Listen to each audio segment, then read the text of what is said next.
បាទជំរាបសួរបងប្អូនអរគ្នាថ្ងៃនេះថ្ងៃទី20ខែ2ឆ្នាំ2026យើងអាប់ដេតហាងចេញមីប្រចាំថ្ងៃទាំងអស់គ្នាបើឃើញថាតម្លៃបច្ចុប្បន្ននេះគឺនៅ$4,997ក្នុងមួយអោនកាលពីម្សិលមិញនោះគឺតម្លៃ high របស់វាបាទតម្លៃ high របស់វាបានឡើងមកដល់ក្នុងតម្លៃ$5,020ក្នុងមួយអោនបាទមកដល់តម្លៃនេះវាបានចាំនៅតម្លៃនេះ2ដងបាទហើយតម្លៃ support ទីរបស់វាគឺនៅតម្លៃ4,950ថា4,960បាទ4,960អ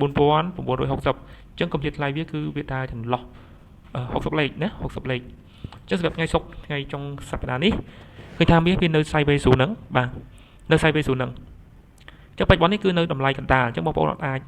ធ្វើការទិញឬក៏លក់បានទេព្រោះវានៅតម្លៃកណ្ដាលអញ្ចឹងបងប្អូនអាចរង់ចាំបាទបងអាចរង់ចាំវាឡើងមកដល់តំបន់ resistance បងប្អូនអាច sell នៅ0ហ្នឹងបានហើយបងប្អូនត្រូវដាក់ stop loss បាននៅខាងលើ resistance ហ្នឹងជាវាក្នុងករណីថាវា break បាទអញ្ចឹងបើវា break resistance នេះបាទវា break resistance កាលពីម្សិលមិញនោះវានឹងឈ្មោះទៅរក resistance បន្តទៀតបាទអញ្ចឹង resistance បន្តទៀតវាអាចមកដល់ក្នុង0នេះបាទក្នុងតម្លៃហ្នឹងអញ្ចឹងបើសិនវាឡើងមកដល់ក្នុងតម្លៃអស់ហ្នឹងវាអាចនឹងបកបាទហៅថាវាអាចនឹង pull back មកវិញអាចនឹង pull back មកដល់0អស់ហ្នឹងមកចូល resistance ហ្នឹងវិញហើយបន្តការឡើងទៅទៀតបាទហើយថ្ងៃច័ន្ទអាចនឹងដាច់ gap ឡើងទៅលើបន្តថែមទៀតណាបងប្អូនក្នុងករណីថាវា break resistance អញ្ចឹងតម្លៃបន្ទាប់ទៀតនោះគឺវាអាចឡើងមកដល់ក្នុងតម្លៃ resistance ខាងលើនេះវិញណាបងប្អូនដល់ resistance នេះវិញមកតាំងទៀតអញ្ចឹងតម្លៃនេះបាទតម្លៃនេះគឺតម្លៃកណ្ដាលអញ្ចឹងពីដើមវា2វាអាចនឹងscenario វាអាចនឹងបន្តការឡើងឬក៏អាចនឹងធ្លាក់មកវិញបាទធ្លាក់មកវិញមកដល់តំបន់ support នេះវិញហើយនឹងឡើងបន្តទៀតបាទអញ្ចឹងដោយសារបច្ចុប្បន្ននេះគឺទំនោរវានៅតែទំនោរឡើងបាទនៅ sideways មែនតែបើវា break អាចតការឡើងទៀតអញ្ចឹងណាបងប្អូនបាទក្នុងករណីតែវា break support នេះវិញអញ្ចឹងទិសដៅបន្ទាប់វាគឺអាចមកដល់0នេះណាបងប្អូនបាទមកដល់នេះតំបន់ support មកតង់នេះវិញអញ្ចឹងមកដល់0 support នេះបាទនៅតម្លៃ4,910គត់បាទតម្លៃនេះគឺអាចចូលទិញបានមកគ្រាប់បាទហើយក្នុងករណីថាវាធ្លាយទៀតបងប្អូនអាចទិញនៅ0នេះបានមកគ្រាប់ទៀតបាទនៅ4,860ណា4,860គត់អញ្ចឹង0ហ្នឹងបងប្អូនអាចធ្វើការ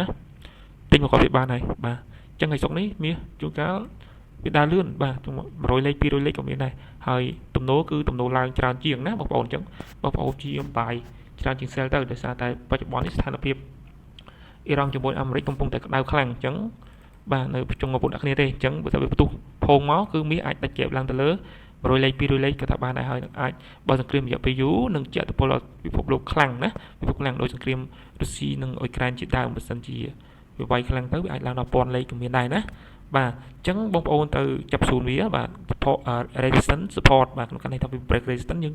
ដល់ការដេញបាយនៅស៊ូននេះបន្តទៀតបាទហើយក្នុងករណីថាវាអត់លាយបាទកន្លែងនេះគឺវាបានជាយើងបុកមួយខ្សែហើយតែវាបកអត់លាយទេអញ្ចឹងវារៀងមកវិញហើយអញ្ចឹងយើងអាចអាចថាវាអាចនៅ sideways ស៊ូនហ្នឹងលុះតែវាបំបាយ support នេះរួចបាទវាបំបាយ support នេះរួចវាបកឡើងទៅវិញតិចទៀតយើងចាប់ trend line ពីនេះមកវិញណាចាប់ trend line ពីនេះចេះវិញបាទក្នុងករណីថាវាធ្លាយបាទធ្លាយ support នេះវាអាចឡើងទៅចុះជារបៀបនេះបាទក្នុងករណីថាវាធ្លាយអញ្ចឹងវាអាចឡើងទៅចូល trend line យើងហើយចូល trend line ថងនឹងហើយបន្តការមកទៀតណាបាទអញ្ចឹងតាម technical វាអាចបែបហ្នឹងបើសិនជាក្នុងករណីថាវាធ្លាយ support តែបើសិនជាក្នុងករណីថាវាអត់ធ្លាយទេបាទវាទៅ sideways ផូចទៅលើណាបងប្អូនបាទអញ្ចឹងមកដល់តំបន់ support អត់នេះបងប្អូនចូលបាយទៅដាក់ SL នៅខាងក្រោមនេះទៅណាបាទ SL នៅខាងក្រោមនេះមកហើយបើសិនវាធ្លាយទៀតបងប្អូនបាយនៅចំណុចនេះទៀតបាទហើយធ្លាយបងប្អូនបាយនៅចំណុចនេះទៀតអញ្ចឹងព្យាយាមបាយល្អជាង sell ណាខ្ញុំនៅតែនិយាយថាព្យាយាមបាយល្អជាង sell អញ្ចឹងទំនោរចុះទិញទៅយើងមានឱកាសចំណេញហើយបើសិនចុះ hold យើងអាច hold ក្នុងទីផ្សារបានណាបងប្អូនបាទចុះទិញបាទអញ្ចឹងសម្រាប់ថ្ងៃនេះគឺមានប៉ុណ្្នឹងទេហើយសម្រាប់ព័ត៌មានយប់នេះគឺ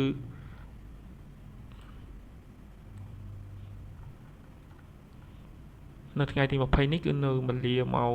9:45 បាទ9:45មានព័ត៌មានធំច្រើនដែរណាព័ត៌មានធំ2អញ្ចឹងព័ត៌មាននេះដឹងតែជាឥទ្ធិពលលើទីផ្សារហើយបាទដឹងតែជាឥទ្ធិពលលើទីផ្សារហើយអញ្ចឹងបងប្អូនចាប់ស៊ូនទៅវាអាចនៅ sideways ក្នុងស៊ូននឹងសិនមុនម៉ោងព័ត៌មានបងប្អូនអាចទិញលក់នៅក្នុង support resistance នឹងសិនទៅបាទហើយក្នុងករណីថាចិត្តដល់ម៉ោងព័ត៌មានវានឹងចាក់ចេញពីស៊ូននឹងហើយណាបងប្អូនវានឹងចាក់ចេញពីស៊ូននឹងហើយអញ្ចឹងមុនដែលវាចាក់ចេញពីស៊ូនវាអាចនឹងនៅត្រឹងនៅខាងលើនេះអញ្ចឹងឧទាហរណ៍ថាវាមកបំបែក resistance អញ្ចឹងវាអាចនៅត្រឹង ត្រឹងនឹងសិនទៅប៉ុលពូមានវាបុកធ្លាយតែម្ដងណាបាទឬក៏វាមកចុះអញ្ចឹងពូមានវានៅត្រឹងនៅខាងក្រោមនេះសិនបាទត្រឹងវាសដកពុជបុកមកវូណាបើសិនជាដុល្លារចេញមកដុល្លារល្អមានចុះតែចេញមកដុល្លារអត់វានឹងឡើងវាបាច់ resistance ឡើងតទៅទៀតហើយបើសិនជាយប់នឹងឡើងហើយថ្ងៃច័ន្ទបើកផ្សារបើសិនជាពួកនឹងវាយគ្នាទៀតបាទនឹងបុកដាច់គេទៅលើថែមទៀតណាបងប្អូនអញ្ចឹងបងប្អូនប្រយ័ត្នរឿង sell ក្នុងថ្ងៃសុក្រក្នុងសប្តាហ៍នេះបាទអញ្ចឹងព្យាយាមបាយបានច្រើនជាងបាយបានច្រើនជាង sell បាទ